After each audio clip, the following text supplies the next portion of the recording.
So last year I was in the market to buy a 2021 GMC AT4 Denali Duramax.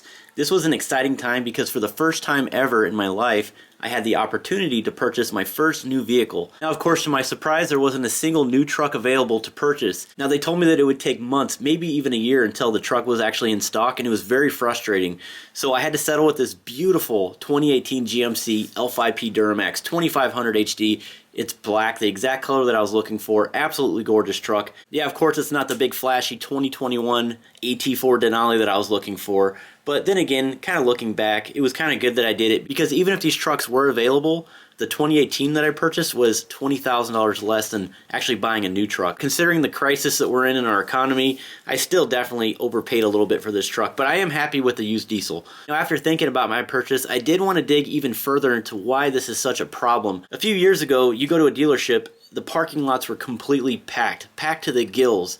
And to be quite honest with you guys, you're lucky to even find one brand new vehicle on the lot. I mean, is it the lack of workers in today's economy? Maybe people are scared to go back to work as the masses believe in all the hype going on in the news, social media, or maybe even all of the above. Who knows? Although we may not totally understand what's going on in our economy, I pray that things definitely get back to normal. Now, here's something kind of interesting. I don't live far from the Flint truck assembly plant. Some of the footage that you're seeing in this video is some shots that I just got today, and I'm adding it to this video so you guys can see exactly what I'm seeing. But the Flint truck assembly plant is located in Michigan. But if you're from this area or you've driven through this area, you may be scratching your head to see the abundance of brand new $60,000 to $90,000 GM trucks just sitting in parking lots. I mean, literally thousands of trucks going on for miles, not ready to be sold to the general public. Before I graduated high school, I actually lived in Flint, Michigan.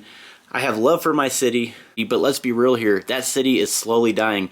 I mean, shopping centers are completely empty, entire neighborhoods poverty-stricken, and crime rate through the roof. Now, if you guys know anything about Flint, this has been going on for years. It's very interesting to see millions of dollars in trucks just sitting in parking lots in one of the most poverty-stricken cities in America, not moving. What's even the biggest shock after I went on my hunt for a new truck is that the used trucks are way overpriced. I've even seen some of these used trucks go for the price of new trucks. It's just crazy. To answer that simple question on why there's so many brand new vehicles sitting in these parking lots and just going on for miles and acres and thousands of vehicles just sitting there abandoned is definitely the massive shortage in computer chips. The chips that they need are vital into making our everyday cars function. From the outside looking in, it looks like they just build these trucks without the chips and they park them in these massive lots until the parts arrive. It's not just the vehicle industry that's struggling. Go to your local grocery store, or maybe even if you want to take your family out to a nice restaurant. You guys ever notice the lack of products that are on the shelves, or even the lack of staff? Also, here's another example. I pay well over $100 just to fill up my truck at the gas station. It's crazy. Do me a favor and let me know in the comments how much it costs you guys to fill up your tank. It'd be very interesting. I'd love to read it. Now, I may be getting off topic, but what's going on right now is literally affecting everything. In this video, I had the opportunity to interview Ryan, the owner of Ryan's Diesel Service in Kodiak Truck in North Prairie, Wisconsin. His team works on trucks as well as build some of the best turbos money can buy. So definitely check that out. I'll leave that link in the description. Also, if you want the same exact turbo that I'm signing in this video, give Ryan a call. You guys will see that here in this video. So both of these businesses that I'm going to be interviewing today, they order a mass amount of vehicle parts to keep their business running. And I'm just curious. I'd like to interview them and ask them how things are actually going. How are they holding up? So let's go ahead and head over there right now. So you're looking at a 66 RDS turbo. This goes from an 04.5 to a 2010. So if you have an LOY, an LMM, or an LBZ, this application will fit. All right, there we go. We are here in North Prairie, Wisconsin, Ryan's Diesel Service to be exact. And in today's video, we are going to be talking about shortages in diesel parts. What is it here that you do, Ryan? Yeah, we do a lot of custom manufacturing, turbochargers, that sort of thing.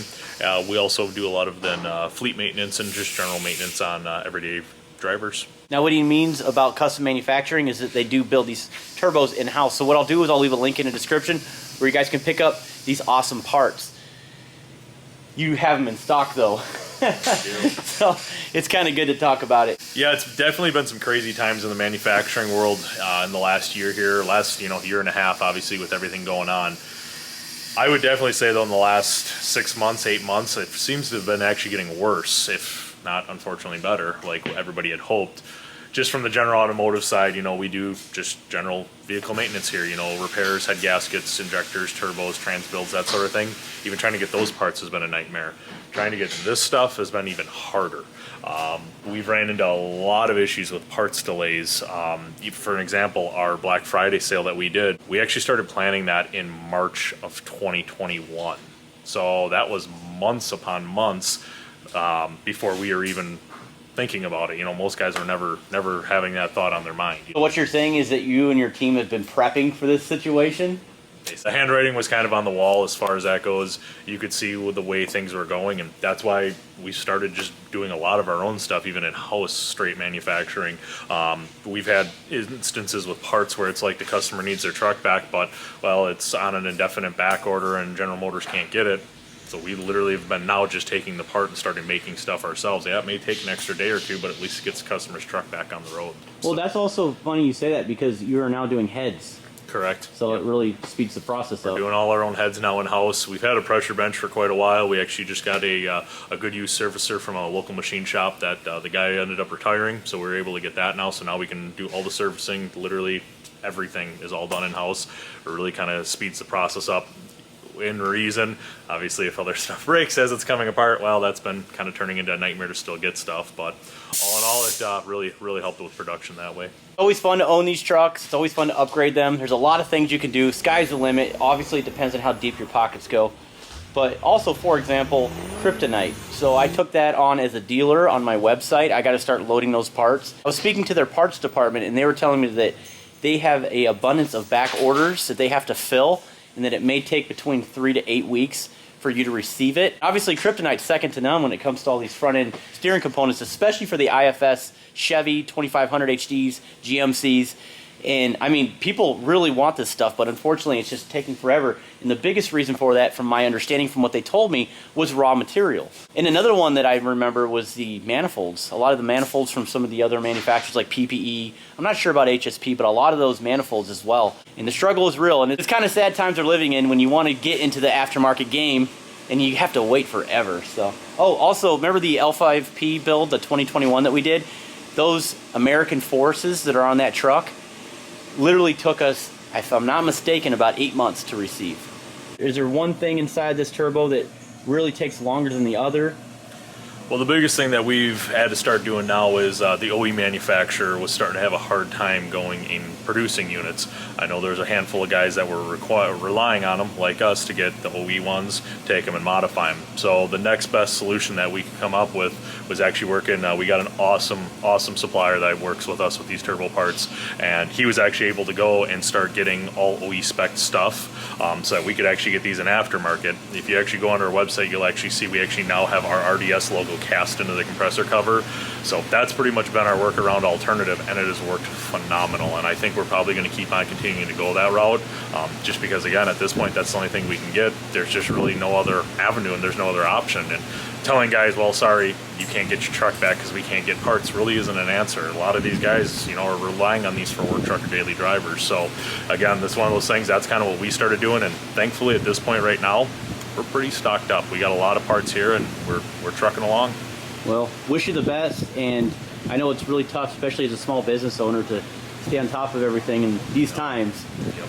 So definitely. What's the story on a 66? What would be your best idea as far as running this one? Would this be a good drivability to pull a trailer? Or would this be kind of like your middle of the road? What are your thoughts? Yeah, this is definitely your middle of the road unit here. This unit, we find a lot of guys that they want to go and, you know, up their power or try to get as much power as they can, but still have some sort of drivability and daily driver and that sort of thing. So, but be running bigger injectors and that sort of thing. So that's kind of where the 66 really shines. 64 mil is more your entry level. 68 then is obviously going to be for your, you know, bigger racing applications. And in fact, starting in January, we're actually going to have a 72 mil. Finally, we've been working away on that, and we're going to actually have a 72 mil VGT drop in that. That one will definitely be for 1,000+ horsepower race trucks. What's your most common turbo that you sell here? I would definitely say the 64 mil is probably top popular one as far as that goes, with 66 and following as far as that's concerned. Power stroke hasn't been too bad. Our 6.0s have been pretty readily available. Same thing with the 6.7 power stroke unit. We've been able to get those pretty good. Second and third gen Cummins stuff, again, pretty good. Fourth gen has been kind of a nightmare. The actuators, we only run the OE whole set actuators. They've been a nightmare to get. We've luckily been fortunate enough to keep a pretty good supply of them going with the fourth gen units, but there was a stretch there for probably about a month to 6 weeks where you just couldn't get anything. Are the customers still able to order them, and would they just be on back order at that point? Yep. Yeah, same deal, huh? Yeah, they were on back order. Some guys were able to wait, some guys had to cancel and just went with an OE unit, but for the most part, like I say, we're back stocked up again, at least for now on them, like you say, so we're doing good with that department again. So moving right along to Mark's side of the building, which is Kodiak Truck. You guys know who Mark is on the channel. Mark, what is your biggest challenges right now in this current economy with back order on diesel parts? So, as some of you guys know that are probably watching this video, you're probably in the stack on my desk. I'm 55 Allisons behind right now. The good G3 clutches from Alta that we've been using have been on a national back order since spring, the C2s, which is just kind of really put a damper in the transmission bills. We've stayed plenty busy, thankfully, but that is one thing. Another thing is going to be seals, believe it or not. The 271, 273 Dodges, which we saw a lot of those transfer cases, some of the seals for those transfer cases are now, I just got notified, on a national back order till February. They're claiming that the rubber that they make seals with is now in a shortage. We've run into all sorts of things. Our positive traction front differentials that are on our website.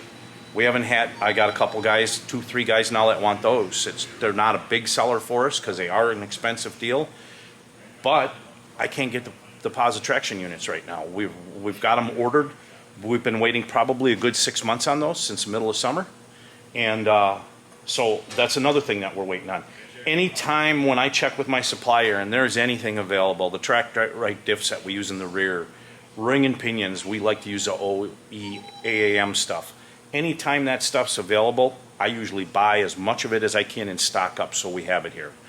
It's almost like you got to plan for the rainy day, and instead of the rainy day, you got to plan for a rainy year. But you know, it's been challenging, but we've worked through it and we've done pretty good. You know, sometimes on a custom build, we might be a week out, which I don't consider that far out, especially on something that's custom. If it involves any machine work, which a lot of this stuff, some of it does. But we've been managed to muddle through it and done okay.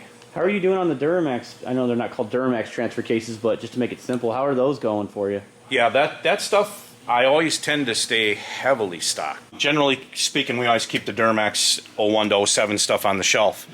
It's been here and there a couple weeks where by Friday we've run out of them, and we got more core sitting here, and Monday we get after it, ham down, and we knock a bunch of them out. The Magna Steyr cases, those also have been a hot mover. The Dodge 271, 273 stuff, that's been a hot mover. So we tried to stay up on this. And even the half-ton Auto-Track stuff, we saw a lot of that. So it's, like I say, it's been challenging, but we've worked through it and we keep plugging forward.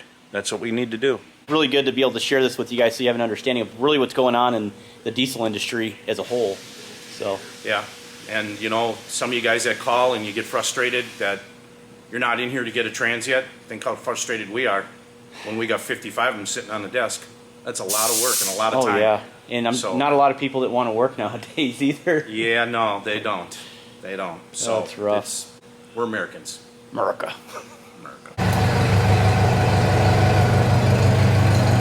So I figured I'd post this video because you guys are no stranger to back order and shortages and everything that's going on in the world. So again, kind of hit me, the light bulb went off. Why not share this? And since I'm already here, you guys, real world, I wanted your input. So thank you guys so much for that. Definitely. And also, don't wait. If you want this thing, call Ryan's Diesel Service.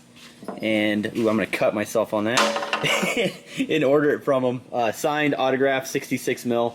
And again, if you don't like it, you could just brake clean it off. But you know, I'm not There's gonna... only one like that. One of one. There's only one of one right now. Going fast. And free shipping, which is what? $50 or something like that off? Oh yeah, yep. Also, let me know in the comments below what you guys have been having issues with as well. I'd love to read them. Stay tuned. Okay, so I'm here.